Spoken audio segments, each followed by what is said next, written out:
8:45. This is the Sri Lanka Broadcasting Corporation. Here is the news.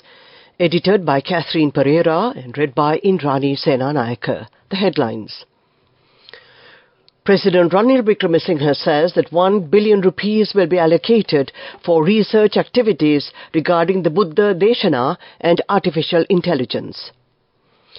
The DigiEcon Global Investment Conference will be held in June under the patronage of the President. A program to look into the welfare and administration activities of the members of the armed forces who sacrificed their lives in the war is underway.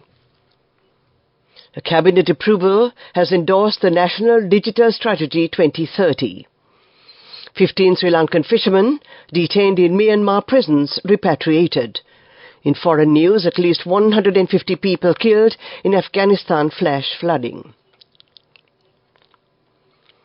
President Ranil Wickremesinghe says that 1 billion rupees will be allocated for research activities regarding the Buddha Deshana and artificial intelligence.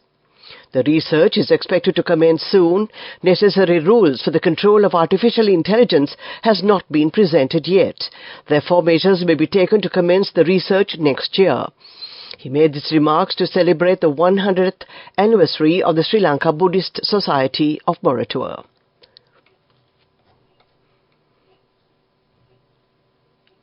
Mr. Kanaka Herath, the Minister of State for Technology, expressed the importance of the DigiEcon Global Investment Summit 2024. DigiEcon Global Investment Summit was held alongside the DigiEcon 2023 project under the leadership of President Ranil Wickremesinghe. He highlighted its special significance for the Sri Lankan youth involved in the IT sector, emphasizing its potential to attract foreign investments and strengthen the nation's economy.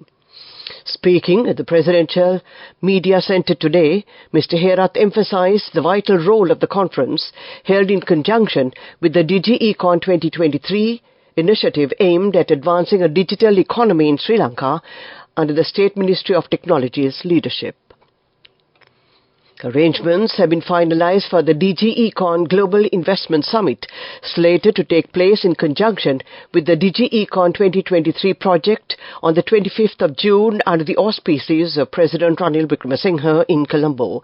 This summit aims to bolster the ongoing DigiEcon initiative geared towards fostering a digital economy in Sri Lanka. A program to look into the welfare and administration activities of the members of the armed forces who sacrificed their lives in the war and retired due to medical reasons were conducted today. This program was organized by the Sri Lanka Army. State Minister Pramitha Bandara participated as the chief guest at this event. Priority will be given to members of the armed forces when providing permanent land deeds under the Urumaya program. This news comes to you from the Sri Lanka Broadcasting Corporation. A comprehensive banking services package with a branded checkbook as well as debit and credit card exclusively for you.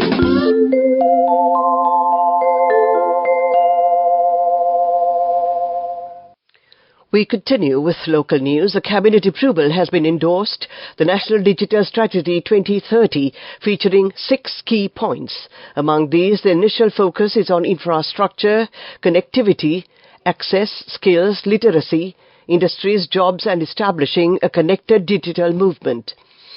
Moreover, emphasis is placed on cyber security, data security, privacy, digital financial services, and the digitization of small and medium-sized businesses. Additionally, a global project promotion conference in partnership with the Ministry of Foreign Affairs and the Ministry of Investment Promotion is scheduled to be held on the 25th of June. Additionally, we have worked on the provision of 1,000 user-friendly classrooms for schools. Before the end of this year, arrangements are underway to extend this provision to another 500 schools. Efforts are also directed towards creating job opportunities for non-IT graduates and holders of NVQ Level 4 qualifications. 15 Sri Lankan fishermen who were detained in Myanmar prisons have been released and repatriated to Sri Lanka. They arrived at the Bandaranaike International Airport in Katunayake this morning. The fisherman in question had been arrested by the Myanmar Coast Guard personnel while adrift at seas off Myanmar, allegedly due to technical issues in their fishing vessels.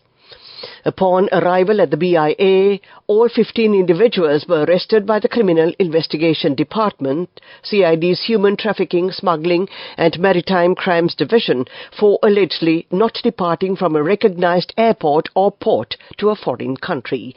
That ends the local segment of news. Elevate your life with People's Bank Excelsior. A comprehensive banking services package with a branded checkbook as well as debit and credit card exclusively for you. The main news story is brought to you by Sinhala Mahatmya. The Paddy Marketing Board says that purchasing of paddy for the Maha season will be completed by the 15th of this month. Chairman of the board, Buddhika Iddamalgoda, said that so far, sufficient stocks of paddy have not been provided by farmers. The small and medium-scale paddy mill owners are purchasing paddy from the farmers at higher prices than the certified prices, and that was the main news story. The main news story was brought to you by Sinhala Mahatmya. We now take a look at Watchlight. Residents of Habaradua in Gaul say that the road from Sumudu Mawata to Tanavatta has not been renovated for many years. Therefore, they are facing severe hardship due to this reason. They request the relevant authorities to take immediate action to renovate this road. This is for the attention of the Secretary to the Habaradua Pradeshya Sabha and came to you in Watchlight. We now take a look at world news. First, the headlines. At least 150 killed in Afghanistan flash flooding. Israel's war on Gaza. Israel orders further Rafah evacuation. India court grants bail to Delhi leader. At least 150 people have died and more than 100 have been injured after flash flooding in northern Afghanistan, according to Taliban officials. Dozens of people remain missing after heavy rainfall hit 5 districts in the Baghlan province with warnings. The death toll could rise after further storms spread across the region last night. Pictures on social media showed torrents of water sweeping through houses and several villages, leaving a trail of destruction in its wake. The country has been hit by unusually heavy rainfall over the last few weeks, with floods killing scores of people since mid-April. The Israeli military orders Palestinians to further evacuate eastern Rafah as it intensifies its assaults on the area in southern Gaza. Health Ministry in Gaza says it has uncovered 80 bodies from 3 mass graves from inside a section of the Al-Shifa hospital complex in Gaza City. U.S. State Department report says Israel's use of U.S.-provided weapons in Gaza likely violated international humanitarian law, but Washington will continue to supply arms to Israel for now. At least 34,971 people have been killed and 78,641 wounded in Israeli attacks on Gaza since the 7th of October. India's top court has granted interim bail to Delhi's Chief Minister Arvind Kejriwal, more than a month after he was arrested in a corruption case. The court said that the bail is applicable until the 1st of June, after which he must surrender to the authorities again. A former anti-corruption crusader, Mr. Kejriwal was arrested in connection with a now scrapped alcohol sales policy in March. He has denied the charges against him and has called his arrest illegal.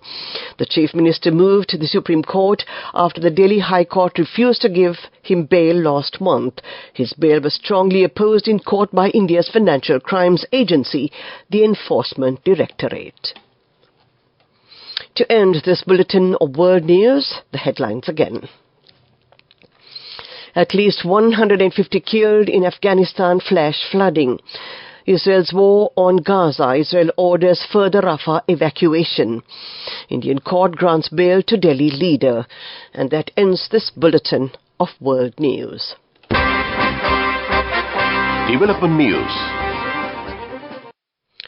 The dilapidated irrigational network in the Kagala district will be reconstructed at a cost of 10 million rupees. Accordingly, 34 minor irrigational projects will be reconstructed. Water supply will be provided for 1,000 acres of paddy lands in the area, and that was development news. Moving on with sports news. The Osaka Grand Prix tournament will begin in Japan tomorrow. 3 athletes from Sri Lanka will participate at this event. Tarushi Karunaratne will take part in the 800-meter women's event, and Kalinga Kumarage will participate in the 400-meter event, while Nadisha Ramanayaka will take part in the 400-meter women's event. And that was sports news. Go ekakthiyana youth eකට life එකේ change එකට නියමෙට set වෙන්න ඇස් වහගෙන දැකපු හින හැබැ කරන්න youth එකට නියමෙට set වෙන්න friendship එක මෙන්න. The all-new NSB Ithru account, NSB IM, a plan for your dream. Business News, sponsored by National Savings Bank, the safest place for your money. Build Sri Lanka 2024 showcases the latest developments in the building and construction industry, with eminent industry experts, stakeholders and decision makers in attendance, making it an ideal event to source new products, networks and usher in new contacts and business opportunities. Over 50,000 trade visitors are expected over the course of the event, looking to source the latest inventive products on offer, not accessible otherwise in the local market, in addition to new product launches. And that was business news. Business News, sponsored by National Savings Bank, the safest place for your money. Go ekakthiyana youth එකට life එකේ change එකට නියමෙට set වෙන්න ඇස් වහගෙන දැකපු හින හැබැ කරන්න youth එකට නියමෙට set වෙන්න friendship එක මෙන්න. The all-new NSB Ithru account, NSB IM, a plan for your dream. We now take a look at economic news. The Sri Lanka Maldives Business Council of the Ceylon Chamber of Commerce, in collaboration with the Sri Lanka Export Development Board and the Sri Lanka High Commission in the Maldives, is organising a business delegation to the renowned Hotel Asia exhibition in the Maldives from the 13th to the 15th of this month. The Hotel Asia exhibition is renowned as the Maldives' premier food and hospitality event, attracting stakeholders from resorts, hotels, guest houses, safari boat operators, restaurants and cafeterias. And that was economic news. Weather report. And finally, we take a look at the weather report. The Met Department has issued an advisory for severe lightning in several provinces and districts today.